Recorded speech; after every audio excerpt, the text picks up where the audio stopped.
ममता बनर्जी 71 वर्ष की हैं, जबकि उनके भतीजे अभिषेक बनर्जी की उम्र सिर्फ 38 साल है। और ये सारे लोग जो छोड़कर जा रहे हैं पार्टी या जो बगावत कर रहे हैं, उनका ये कहना है कि वो अभिषेक बनर्जी से परेशान हैं। अभिषेक बनर्जी की जो मैच्योरिटी है वो बहुत कम है और अभिषेक बनर्जी एक नेता नहीं है, इसलिए सारी गलती अभिषेक बनर्जी की है। उन्होंने पार्टी को बर्बाद कर दिया और ये लोग अब अभिषेक बनर्जी के नेतृत्व में काम नहीं कर सकते। ममता बनर्जी के साथ काम कर सकते हैं, लेकिन अभिषेक बनर्जी के साथ नहीं। अभिषेक बनर्जी हैं सिर्फ 38 साल के। ममता बनर्जी लगभग 40 से 42 वर्षों से राजनीति में सक्रिय हैं। उन्होंने जमीन पर उतरकर जमीनी राजनीति शुरू की थी और आज भी उनकी जो राजनीति है वो जमीनी राजनीति है। जबकि 38 वर्ष के अभिषेक बनर्जी के लिए ममता बनर्जी का भतीजा होना ही उनकी सबसे बड़ी राजनीतिक उपलब्धि आप मान सकते हैं। उनकी सबसे बड़ी जो काबिलियत है वो यही है। वर्ष 2011 में जब ममता बनर्जी पहली बार मुख्यमंत्री बनी, उसी साल सिर्फ 23 साल की उम्र में अभिषेक बनर्जी को टीएमसी के यूथ विंग का राष्ट्रीय अध्यक्ष बना दिया गया। सोचिए, सिर्फ 23 साल की उम्र में, जबकि उन्होंने पार्टी के लिए कोई काम नहीं किया था। फिर 3 साल के बाद ही 2014 में सिर्फ 26 साल की उम्र में वो पहली बार लोकसभा के सांसद बन गए और अभिषेक बनर्जी ने लगातार 3 बार लोकसभा का चुनाव जीता, 2014, 2019 और 2024 के चुनाव में। लेकिन इस दौरान उन्हें ये सारे वोट ममता बनर्जी के कारण मिले, उनके अपने काम के लिए नहीं। पिछले 15 वर्षों में टीएमसी में ममता बनर्जी के बाद वो सबसे ताकतवर नेता बन गए और आज वो पार्टी के राष्ट्रीय महासचिव हैं और लोकसभा में पार्टी के संसदीय दल के नेता हैं, जबकि उनकी पार्टी में अभिषेक बनर्जी से कहीं ज्यादा सीनियर नेता मौजूद हैं, जिन्हें बहुत लंबा अनुभव है, जिन्होंने पार्लियामेंट में इतने लंबे समय तक काम किया है, जो कि पार्लियामेंट्री प्रोसीजर्स को बहुत अच्छी तरह से जानते हैं। उन्होंने समाज सेवा की है, समाज को अच्छी तरह से जानते हैं, चुनावों की रणनीति को अच्छी तरह से जानते हैं। वो सब आज अभिषेक बनर्जी के नीचे हैं। ममता बनर्जी का भतीजा होने की वजह से ही अभिषेक बनर्जी को पार्टी में लगातार बढ़ावा मिलता गया, उनका कद बढ़ता गया। और पश्चिम बंगाल में चुनाव हारने के बाद ममता बनर्जी ने यह संकेत दिया था कि पार्टी का नेतृत्व अब अभिषेक बनर्जी संभालेंगे। लेकिन टीएमसी के वरिष्ठ नेता अभिषेक बनर्जी के नेतृत्व को मानने के लिए अब तैयार नहीं और इसीलिए टीएमसी में इतनी बड़ी बगावत हुई है।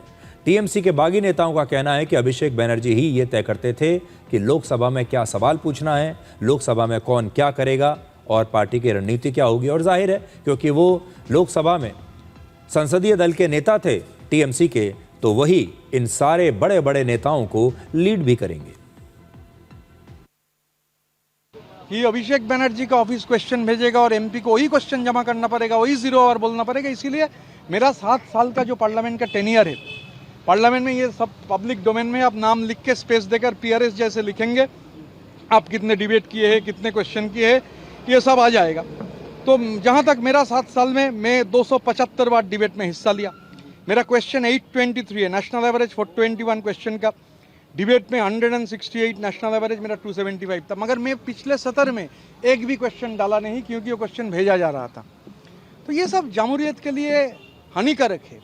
ये तानाशाही को ताकतवर कर सकता है, jamहूरियत का पक्ष में नहीं है। तो राज्यसभा लोगों का जो अनुभव है, मुझे लगता है लोकसभा में ही सुने थे कि क्वेश्चन भेजा जा रहा है, बोला जा रहा है ये क्वेश्चन ही डालना पड़ेगा। तो ये सब तानाशाही में होता है। आज पार्टी का ये हालत इसलिए है क्योंकि एक व्यक्ति जिनका योग्यता नहीं है, एक पंचायत का इलेक्शन जीतने का, अगर ममता बनर्जी का नाम नहीं रहा, उन व्यक्ति को प्रतिष्ठित करने के लिए ममता दीदी ने पूरा पार्टी को साइड कर दिया, क्योंकि उनको प्रतिष्ठित करना है। उनको 7,11,000 वोट मिला था ये 2024 के लोकसभा में। आज मैं गारंटी देके बोल रहा हूं, अगर अभिषेक बनर्जी जी डायमंड हार्बर से कंटेस्ट करेंगे, 7,000 वोट नहीं मिलेगा उनको। तो ये तो माहौल है। डायमंड हार्बर मॉडल के जो अभिषेक बनर्जी के जो स्तंभ थे, वो उनको तो अभी पुलिस हाफ पैंट में घुमा रही है रोड पे, ये पुष्पा लोगों को। तो माहौल ये है, डर का माहौल था पूरे पश्चिम बंगाल में। जो भ्रष्टाचार करेगा, जो पैसा उठाएगा, जो लोगों को मारेगा, जो लोगों को काटेगा, उनको सर पे बिठाया जाएगा। देखो, अगर 2 एमपी जाते तो मैं बोलती हूँ जो उसका प्रॉब्लम था, 3 MP जाते तो बोलते उसका प्रॉब्लम था। जब 20 आ गया, इतना ज़्यादा आ गया, तो मतलब उसी में कोई, अगर आप कभी किसके साथ लड़ोगे तो लगेगा कि उसके साथ उसका गलती है। जब आपके साथ एक का झगड़ा होगा तो उसका गलती, दूसरा का। जब 10 के साथ आपका झगड़ा होगा तो आपका भी गलती है, आपका ही गलती है। तो ऐसे ही यहाँ पे भी 20 MP जब गए हैं तो इतना लोगों का, इतना MPs का इतना प्रॉब्लम था, जो कभी रिकॉग्नाइज किया नहीं, जो कभी एड्रेस किया ही नहीं पार्टी ने, तो वही उसका ही रिजल्ट ये आया। तो इन सब नेताओं की बातें अगर आप सुने, जो टीएमसी के नेता हैं, और ये कोई विपक्ष के नेता नहीं है, सारे टीएमसी के नेता हैं, और इनकी बातें सुनने के बाद ऐसा लगता है कि टीएमसी की एक ही प्रॉब्लम है, और उस प्रॉब्लम का नाम है अभिषेक बैनर्जी। इन्हें ममता बनर्जी से उतनी शिकायत नहीं है जितनी अभिषेक बैनर्जी से है। और ममता बनर्जी अगर आज भी अभिषेक बैनर्जी को पार्टी से अलग कर दें तो हो सकता है ये सारे लोग ममता बनर्जी के साथ काम करने को तैयार हो जाएं। भारतीय राजनीति में आपने अक्सर एक शब्द सुना होगा, पैराशूट पॉलिटिशियंस, यानी पैराशूट वाले नेता। इसका मतलब ऐसे वीआईपीज, अभिनेता, एक्टर्स, गायक, सेलिब्रिटीज़ या फिर बड़े बड़े ख़ानदानों के जो बच्चे होते हैं उनसे होता है, जिनके पास कोई राजनीतिक अनुभव नहीं होता, लेकिन राजनीति में उनकी एक वाइल्ड कार्ड एंट्री हो जाती है, सीधे डायरेक्ट एंट्री होती है बिना कोई काम किए।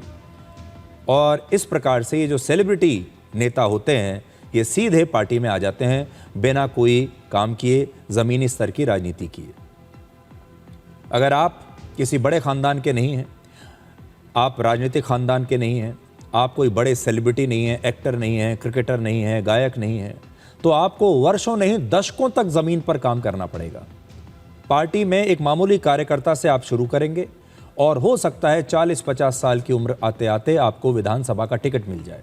ये आम लोगों की बात है, लेकिन टीएमसी में कुछ और चलता था। अभिषेक बनर्जी जानबूझकर ऐसे लोगों को टीएमसी में लेकर आए जो असल में राजनीति में पूरी तरह से अनुभवहीन थे।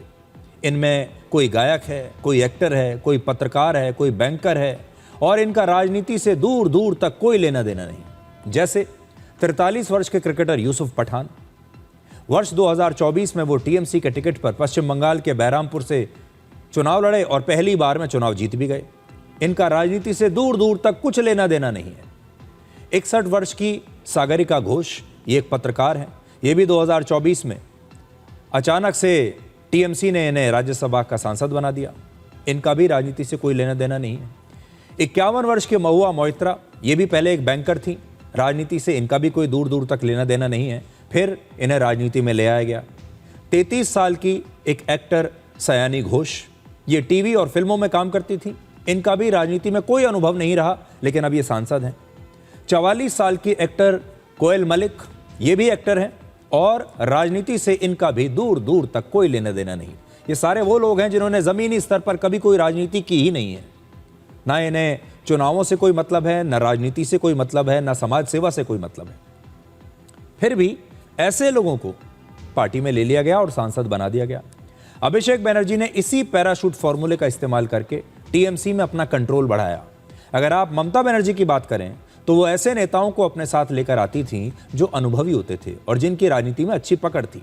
जैसे 55 वर्ष के एक ज़माने में शुभेंदु अधिकारी फायर ब्रांड नेता थे, अभी वो पश्चिम बंगाल के मुख्यमंत्री हैं, क्योंकि इन्हें भी ममता बनर्जी संभाल कर रख नहीं पाई।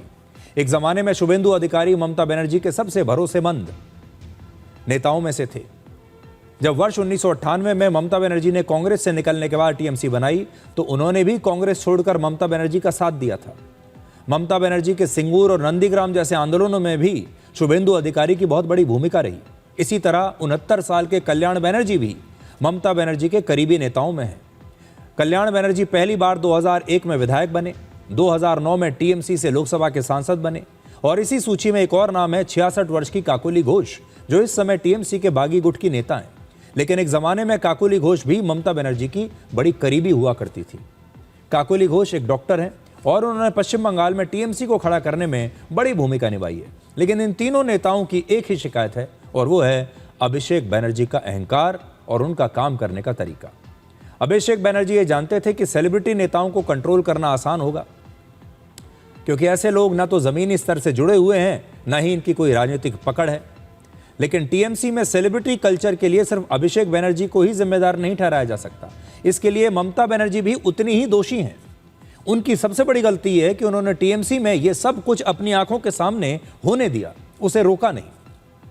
वो ये बात भूल गई कि सेलिब्रिटी नेता पार्टी की चमक दमक और ग्लैमर तो बढ़ा सकते हैं, लेकिन वो सिद्धांत और विचारधारा के मामले में बहुत कमजोर माने जाते हैं, क्योंकि उन्होंने कभी जमीन पर उतरकर आम लोगों के लिए, गरीब लोगों के लिए संघर्ष किया ही नहीं है। उनका जीवन एक अलग स्तर पर रहता है।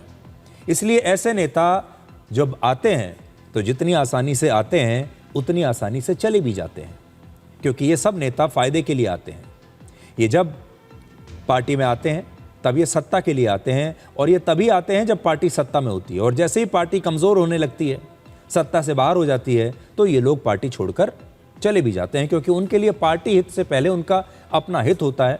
इनके पास कोई विचारधारा नहीं है, इनके पास पार्टी से कोई बहुत बड़ा जुड़ाव का कोई संबंध नहीं है, और इसीलिए ये सब हो रहा है।